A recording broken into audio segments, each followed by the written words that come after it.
नमस्कार साथियों, आप देख रहे हैं दिन भर की ताजा और बड़ी खबर। मुख्यमंत्री नीतीश कुमार ने सीएम की कुर्सी से इस्तीफा दे दिया। अब सम्राट चौधरी को बिहार का मुख्यमंत्री बनाया गया है। सम्राट चौधरी ने बिहार के मुख्यमंत्री बनने के बाद शपथ ग्रहण लिया और बहुत सारे योजनाओं का भी शिलान्यास किया। सबसे पहला कार्य उन्होंने मुख्यमंत्री महिला रोजगार योजना के तहत सभी जीविका दीदी के खाते में 20-20 हजार रुपए की दूसरी किस्त अप्रैल के माह में ही भेजे जाने का वादा किया और दूसरी घोषणा यह किया है कि सभी पढ़ने वाले बच्चों को पोशाक खरीदने के लिए 2000 रुपए सालाना दिया जाएगा। और अभी जो बिहार में गैस की किल्लत चल रही है, इसे भी बहुत जल्द दूर किया जाएगा और बुकिंग की स्थिति जो 45 दिन हुई है उसको भी घटाकर 25 दिन किया जाएगा, ताकि बिहार की जनता को किसी भी प्रकार की परेशानी ना हो और पेट्रोल डीजल की कीमतों में किसी भी प्रकार की बढ़ोतरी नहीं की जाएगी। सम्राट चौधरी सीएम की कुर्सी पर बैठने के बाद जीविका दीदी को मुख्यमंत्री महिला रोजगार योजना के तहत जो 2 लाख रुपए देने का नीतीश कुमार ने वादा किया था, उसकी 50,000 रुपये की दूसरी किस्त अप्रैल से मई के भीतर सम्राट चौधरी सभी जीविका दीदी के खाते में भेजागा। कोई भी जीविका दीदी परेशान ना हो, सभी जीविका दीदी के खाते में पैसा आसानी से आ जाएगा। सम्राट चौधरी की नई सरकार बनने के बाद सभी लेबर कार्ड धारी के खाते में अप्रैल के महीने में 5,000 रुपये करके भेजा जाएगा, क्योंकि मजदूर दिन भर मजदूरी करके 400 से 500 रुपये कमाता है, जिनसे उनका गुजारा नहीं हो पाता है। ये सब देखते हुए सम्राट चौधरी ने सभी लेबर कार्ड धारी के खाते में 5,000 रुपये अप्रैल के माह में देने का वादा किया। मुख्यमंत्री महिला रोजगार योजना के तहत लाभार्थी महिलाओं के लिए खुशखबरी है, जल्द ही दूसरी किस्त जारी की जाएगी। इस बार राशि बढ़ाकर 10,000 रुपये की जगह 20,000 रुपये दी जाएगी, जिससे महिलाओं को स्वरोजगार शुरू करने और आर्थिक रूप से मजबूत बनने में मदद मिलेगी।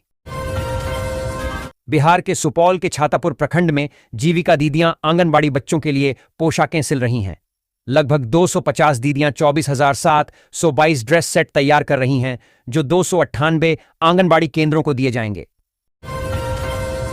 बिहार के दोनों उप मुख्यमंत्रियों विजय कुमार चौधरी और विजेंद्र प्रसाद यादव को जेड श्रेणी की सुरक्षा मिली है, जिसमें 22 से 24 पुलिसकर्मी तैनात होंगे। पूर्व सीएम नीतीश कुमार को भी यही सुरक्षा दी गई है। बिहार में भाजपा के मुख्यमंत्री बनने के बाद राजद अपराध के बढ़ते मामलों पर सक्रिय हो गया है। दरभंगा के बिरौल में दलित किशोरी से हुए सामूहिक दुष्कर्म मामले की जांच के लिए राजद ने एक समिति गठित की है। राजधानी समेत पूरे बिहार में अब हर माह की 14 तारीख को आयुष्मान आरोग्य शिविर लगेंगे। इन शिविरों में सामुदायिक स्वास्थ्य केंद्र, प्राथमिक स्वास्थ्य केंद्र व हेल्थ एंड वेलनेस सेंटर पर 8 प्रकार की मुफ्त स्वास्थ्य जांच, उपचार और दवाएं मिलेंगी। प्रधानमंत्री विकसित भारत रोजगार प्रोत्साहन योजना के तहत बिहार में रोजगार सृजन में पटना सबसे आगे है। अगस्त 2025 से अप्रैल 2026 तक राज्य में कुल 57,310 नए और 1,02,910 रीज्वाइनिंग के मामले दर्ज हुए। बिहार के मौसम में बदलाव देखा जा रहा है। पटना और दक्षिणी हिस्से गर्म व शुष्क हैं, जबकि उत्तरी भागों में आंशिक बादल छाए हैं। अगले 24 घंटों में अररिया, किशनगंज और सुपौल में गरज चमक के साथ बूंदाबांदी की संभावना है। लोकसभा और राज्य विधानसभाओं में महिलाओं को 33% आरक्षण देने वाला नारी शक्ति वंदन संशोधन विधेयक संसद में पारित नहीं हो सका। जमुई विधायक श्रेयसी सिंह ने इसे महिला सशक्तिकरण के लिए दुर्भाग्यपूर्ण बताया। बिहार के पूर्व मुख्यमंत्री नीतीश कुमार की सुरक्षा बढ़ाकर अब उन्हें देश भर में Z+ श्रेणी प्रदान की गई है। उन्हें दिल्ली में सुनहरी बाग रोड पर टाइप 8 सरकारी बंगला आवंटित किया गया है। बिहार के मॉडल विद्यालयों में 9वीं कक्षा में 30 अप्रैल तक नामांकन होगा। शिक्षा विभाग ने जिला शिक्षा पदाधिकारियों को आदेश जारी किया है। प्रवेश परीक्षा में न्यूनतम 50% अंक प्राप्त करने वाले छात्रों को प्राथमिकता मिलेगी। बिहार सरकार ने स्वास्थ्य सेवाओं को मजबूत करने के लिए 7 जिलों में 50 से 50 बेड वाले आयुष अस्पताल बनाने की योजना को मंजूरी दी है। 2026 से 27 तक बेगूसराय, दरभंगा सहित अन्य जिलों में ये अस्पताल बनेंगे। पूर्व मुख्यमंत्री नीतीश कुमार ने पटना में मुख्यमंत्री सम्राट चौधरी से मुलाकात की। 20 मिनट की इस बैठक में राज्य और देश की राजनीतिक स्थिति पर चर्चा हुई। बिहार कृषि विभाग ने स्थानीय स्तर पर बीज उत्पादन बढ़ाने का बड़ा फैसला लिया है। अब देश के बड़े बीज उत्पादक संस्थान बिहार में ही उत्पादन करेंगे, जिससे किसानों को गुणवत्तापूर्ण और सस्ते बीज आसानी से मिल सकेंगे। मुख्यमंत्री सम्राट चौधरी 24 अप्रैल को बिहार विधानसभा में विश्वास मत हासिल करेंगे। मुख्यमंत्री बनने के बाद यह उनकी पहली राजनीतिक परीक्षा होगी, जिसे औपचारिक माना जा रहा है। मुजफ्फरपुर में PME बस सेवा जल्द शुरू होगी, जिसके तहत 50 इलेक्ट्रॉनिक बसें चलेंगी। इमलीचट्टी डिपो में चार्जिंग स्टेशन का 80% काम पूरा हो चुका है, जिसकी केंद्रीय टीम ने जांच की। मुख्यमंत्री सम्राट चौधरी ने एक समीक्षा बैठक में बिहार की राष्ट्रीय स्तर पर ब्रांडिंग और पहचान मजबूत करने पर जोर दिया। उन्होंने सांस्कृतिक धरोहरों की पहचान, विकास कार्यों के प्रचार और AI से रियल टाइम मॉनिटरिंग के निर्देश दिए। पटना नगर निगम की आय में स्टैंप ड्यूटी से उल्लेखनीय वृद्धि हुई है। वित्तीय वर्ष 2026 से 27 की पहली तिमाही में 30 करोड़ रुपए का राजस्व मिला है, जो संपत्ति निबंधनों से जुटाया गया है। पिछले वर्ष की तुलना में लगभग 9% की बढ़ोतरी दर्ज की गई है। नेपाल सरकार ने भारतीय नंबर प्लेट वाले वाहनों के लिए नए सख्त नियम लागू किए हैं। अब नेपाल में प्रवेश के लिए कस्टम परमिट अनिवार्य है। बिहार सरकार ने वित्तीय अनुशासन मजबूत करने के लिए नया खर्च ढांचा लागू किया है। चालू वित्तीय वर्ष 2026 से 27 में अप्रैल से जुलाई तक योजना मद की केवल 33% राशि खर्च की जा सकेगी। वित्त विभाग के अपर मुख्य सचिव आनंद किशोर ने यह निर्देश जारी किए हैं। नेपाल सरकार ने भारत से 100 रुपये से अधिक की खरीद पर नया कस्टम शुल्क नियम लागू किया है। नेपाली नागरिक इसका विरोध कर रहे हैं, क्योंकि यह भारत नेपाल के रोटी बेटी रिश्ते को प्रभावित कर सकता है।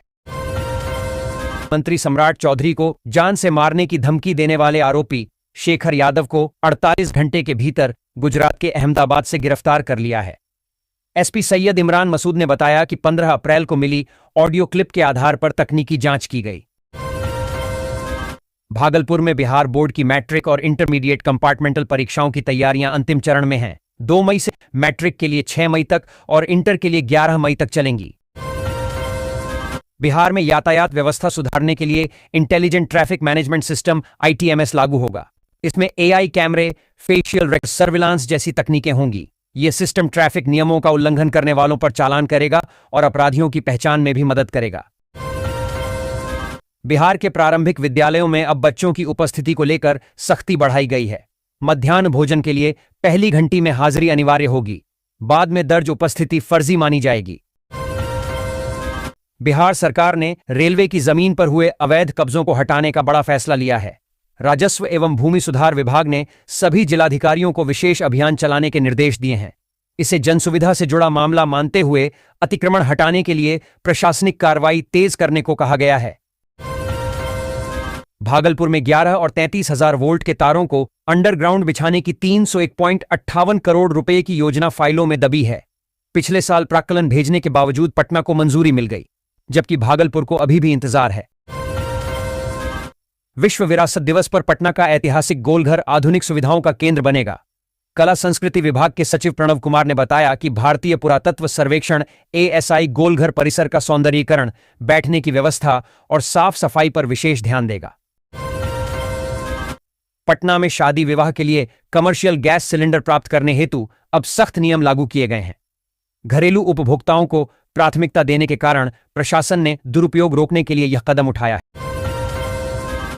बिहार संयुक्त प्रवेश प्रतियोगिता परीक्षा 30 और 31 मई को आयोजित होगी। विभिन्न डिग्री कोर्सों में प्रवेश के लिए 5 मई तक ऑनलाइन आवेदन करें। प्रवेश पत्र 22 मई को जारी होंगे। इंजीनियरिंग, फार्मेसी, नर्सिंग, कृषि और मेडिकल से जुड़े स्नातक कोर्सों में दाखिले के लिए यह परीक्षा महत्वपूर्ण है। पटना में होने वाली इस परीक्षा से कई संस्थानों में सीटें भरी जाएंगी। सांसद पप्पू यादव ने पूर्णिया और सीमांचल क्षेत्र की सड़क समस्याओं को लेकर केंद्रीय मंत्री नितिन गडकरी से मुलाकात की। उन्होंने कई महत्वपूर्ण सड़कों को राष्ट्रीय राजमार्ग घोषित करने और उनके चौड़ीकरण व सुदृढ़ीकरण की मांग की। कटिहार जिला शिक्षा विभाग ने मध्य विद्यालयों में शारीरिक शिक्षा एवं स्वास्थ्य अनुदेशक के 28 पदों पर भर्ती का विवरण जारी किया है। इनमें 16 पद अत्यंत पिछड़ा वर्ग और 12 पिछड़ा वर्ग के लिए हैं।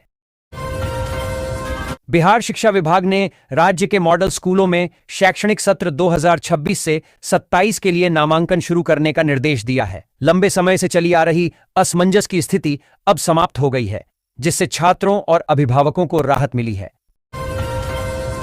भागलपुर रेलवे स्टेशन पर यात्रियों की सुविधा के लिए अदवा दोस्त मेडिकल स्टोर का निर्माण शुरू हो गया है। यह स्टोर 24 घंटे खुला रहेगा, जिससे यात्रियों को आपात स्थिति में भी दवाएं मिल सकेंगी। यहां बाजार से कम कीमत पर दवाएं उपलब्ध होंगी। मुजफ्फरपुर के BRA बिहार विश्वविद्यालय के PG हॉस्टल में अधिकारियों ने दूसरे दिन भी जांच की। PG2 हॉस्टल से अवैध रूप से रह रहे छात्रों को हटाया गया और कई कमरों में ताला लगाया गया।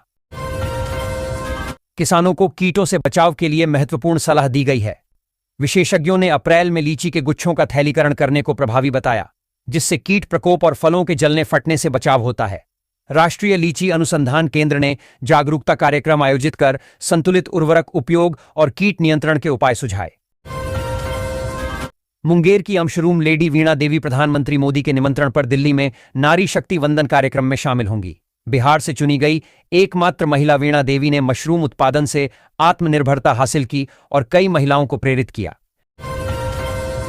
बिहार में भ्रष्टाचार के खिलाफ कार्रवाई तेज हुई है। विशेष निगरानी इकाई ने शहरी विकास विभाग के एग्जीक्यूटिव इंजीनियर राजीव कुमार पर आय से अधिक संपत्ति का मामला दर्ज किया है। भागलपुर में वैश्विक संकट के कारण पेट्रोल और डीजल की भारी कमी हो गई है। मांग के अनुरूप आपूर्ति न होने से कई पेट्रोल पंप सूख रहे हैं, जिससे उपभोक्ताओं को परेशानी हो रही है। औद्योगिक डीजल की कीमतों में वृद्धि और नियमों की अनदेखी कर बड़े उपभोक्ताओं को खुदरा डीजल आपूर्ति जैसे कदाचार भी सामने आ रहे हैं। किशनगंज में जनगणना 2027 के पहले चरण के लिए स्वगणना प्रक्रिया शुरू हो गई है। जिलाधिकारी विशाल राज की अध्यक्षता में प्रशिक्षण कार्यक्रम आयोजित हुआ। लोग 17 अप्रैल से 1 मई तक ऑनलाइन पोर्टल पर अपनी जानकारी स्वयं भर सकते हैं।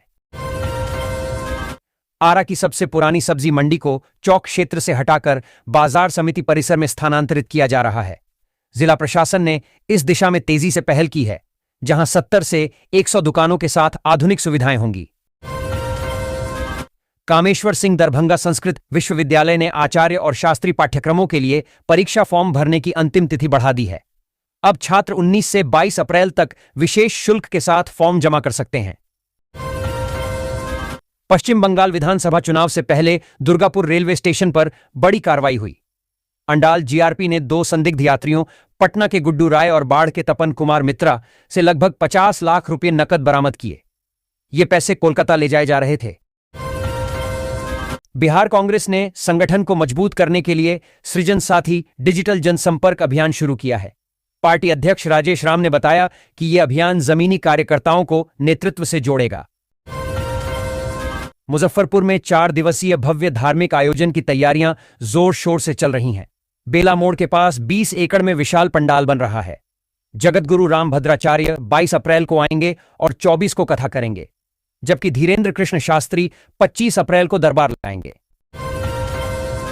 मुख्यमंत्री सम्राट चौधरी ने पद संभालने के बाद पहली बार सोनपुर के बाबा हरिहरनाथ मंदिर में रुद्राभिषेक किया। उन्होंने सोनपुर के सर्वांगीण विकास के प्रति अपनी प्रतिबद्धता दोहराई। बिहार सरकार 1942 सरकारी सहायता प्राप्त मदरसों को आधुनिक तकनीक से जोड़ रही है। पहले चरण में 75 मदरसों में स्मार्ट क्लास शुरू होंगी। भागलपुर में बिजली बिल सुधार के लिए विशेष शिविर लगाए गए, लेकिन जागरूकता की कमी के कारण उपभोक्ताओं की संख्या बहुत कम रही। अधिकारियों ने 30 अप्रैल की समय सीमा से पहले बिल सुधार पूरा करने की चिंता जताई है। उपभोक्ताओं को मैसेज भेजने के बावजूद कम उपस्थिति ने प्रचार प्रसार बढ़ाने की आवश्यकता पर जोर दिया। शनिवार को घंटाघर फीडर में रखरखाव के कारण 3 घंटे बिजली ठप रहेगी। पटना का ऐतिहासिक गौरव गोलघर अब एक सुव्यवस्थित और आकर्षक पर्यटन केंद्र बनेगा। विश्व विरासत दिवस पर यह घोषणा की गई कि जल्द ही इसका जीर्णोद्धार और सौंदर्यीकरण कार्य शुरू होगा। बिहार में नई सरकार बनने के बाद सम्राट चौधरी कैबिनेट विस्तार पर हलचल तेज है। बीजेपी में दावेदारों की संख्या बढ़ रही है, जिससे विधायकों और विधान पार्षदों के बीच समीकरण साधने की होड़ है। पार्टी के लिए जातिगत और क्षेत्रीय संतुलन बड़ी चुनौती है। खानपुर में कुशवाहा समाज ने सम्राट चौधरी को बिहार का मुख्यमंत्री बनाए जाने पर जश्न मनाया। उन्होंने प्रधानमंत्री मोदी, नीतीश कुमार और उपेंद्र कुशवाहा का आभार व्यक्त किया। इसे ऐतिहासिक निर्णय बताया। गुलजारबाग राजकीय पॉलिटेक्निक के मैकेनिकल इंजीनियरिंग के छात्रों ने 40,000 रुपए में एक इलेक्ट्रॉनिक वाहन विकसित किया है। यह वाहन 3 यात्रियों के लिए बनाया गया है और इसे सौर ऊर्जा से संचालित करने पर काम चल रहा है। बिहार में राजनीतिक सुरक्षा में बड़ा बदलाव हुआ है। पूर्व मुख्यमंत्री नीतीश कुमार के बेटे निशांत कुमार को Z श्रेणी की सुरक्षा मिली है। वहीं पूर्व मंत्री श्रवण कुमार की सुरक्षा Y+ की गई है। मधुबनी जिलाधिकारी आनंद शर्मा ने पढ़ाई के दौरान रील या शॉर्ट वीडियो बनाने से शैक्षणिक कार्य बाधित होने, छात्रों की सुरक्षा को खतरा और निजता का उल्लंघन होने के कारण यह आदेश जारी किया गया है। मॉडल स्कूलों में शैक्षणिक सत्र 2026 से 27 के लिए नामांकन प्रक्रिया शुरू हो गई है। भागलपुर के 16 मॉडल स्कूलों में कक्षा 9 के लिए कुल 640 सीटों पर दाखिला होगा। एनएमएमएस परीक्षा उत्तीर्ण छात्रों को प्राथमिकता मिलेगी। आवेदन की अंतिम तिथि 30 अप्रैल 2026 है। अभिभावकों को सलाह दी गई है कि वे समय पर आवेदन करें और सही जानकारी के लिए सीधे स्कूल से संपर्क करें।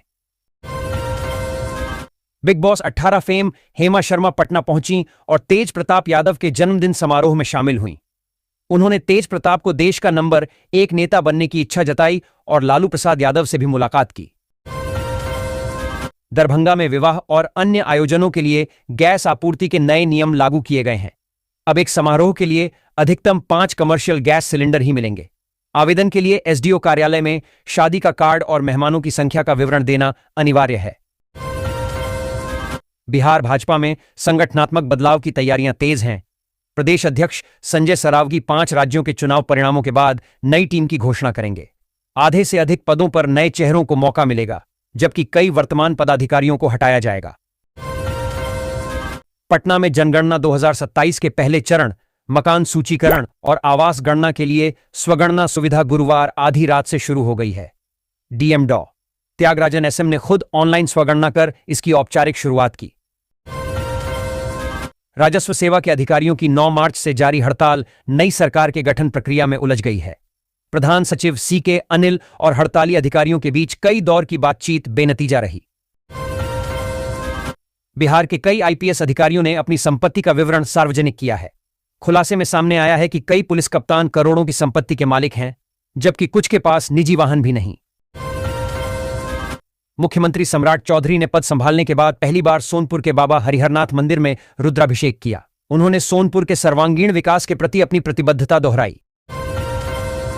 बिहार के विश्वविद्यालयों ने 13 लाख से अधिक डिग्रियां समर्थ पोर्टल पर अपलोड नहीं की हैं, जिससे छात्रों को ऑनलाइन सत्यापन में परेशानी हो रही है। सरकारी नौकरी पाने वाले अभ्यर्थियों को विशेष दिक्कतें आ रही हैं।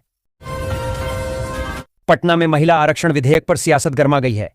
जदयू नेताओं ने विपक्ष पर बिल का विरोध कर महिलाओं के अधिकारों को रोकने का आरोप लगाया है। उप मुख्यमंत्री विजय चौधरी और विधायक शालिनी मिश्रा ने विपक्ष की सामंती और महिला विरोधी सोच की आलोचना की। मुजफ्फरपुर में आधुनिक ऑडिटोरियम का इंतजार खत्म हो रहा है। 12.31 करोड़ रुपए की लागत से पुराने भवन को तोड़कर नया उच्च क्षमता वाला ऑडिटोरियम बनेगा। साथ ही 2.48 करोड़ रुपए से घिरनी पोखर का सौंदर्यीकरण और पुनर्विकास किया जाएगा। दोनों परियोजनाओं के लिए एजेंसियां चयनित हो चुकी हैं और जल्द ही काम शुरू होगा। महापौर ने समय पर पूरा करने के निर्देश दिए हैं, जिससे शहर को बेहतर सांस्कृतिक मंच और पर्यावरण मिलेगा। बिहार पशु विज्ञान विश्वविद्यालय ने भैंसों में आईवीएफ तकनीक लागू करने की पहल की है, जो पशुपालन में एक बड़ी वैज्ञानिक उपलब्धि है। दानापुर मंडल में नेउरा जटडुमरी लाइन पर रेल कनेक्टिविटी सुधार कार्य के कारण 18 से 26 अप्रैल तक ट्रेनों का संचालन प्रभावित रहेगा। 26 अप्रैल को 60 ट्रेनें रद्द की गई हैं, जबकि 25 अप्रैल को कई एक्सप्रेस ट्रेनों के मार्ग बदले गए हैं।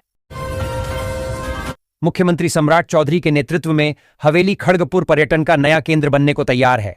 प्राकृतिक और धार्मिक धरोहरों से भरपूर यह क्षेत्र, जिसमें भीम बांध और खड़गपुर झील शामिल हैं, अब वैश्विक मानचित्र पर अपनी पहचान बनाएगा। खगड़िया के सनहौली में सूर्य मंदिर चौक से मध्य विद्यालय जाने वाली महत्वपूर्ण सड़क पर 1 माह से जल जमाव है।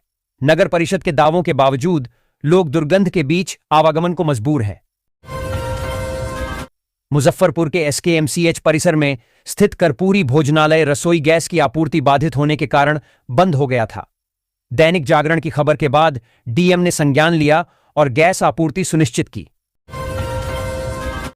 मुख्य सचिव प्रत्यय अमृत ने पटना मेट्रो परियोजना के भूमिगत कार्यों का निरीक्षण किया। उन्होंने मीठापुर और मोइनुल हक स्टेडियम सेक्शन में निर्माण प्रगति की समीक्षा की और टीबीएम मशीन से सुरंग निर्माण का जायजा लिया। डीआरएम किरेंद्र नरह ने जोगबनी रेलवे स्टेशन का औचक निरीक्षण किया। उन्होंने यात्री सुविधाओं, निर्माण कार्यों की समीक्षा की और पिट लाइन के धीमे काम पर चिंता जताई। जोगबनी के लिए मास्टर प्लान तैयार हो रहा है, जिससे स्टेशन का स्वरूप बदलेगा और सुविधाएं बढ़ेंगी।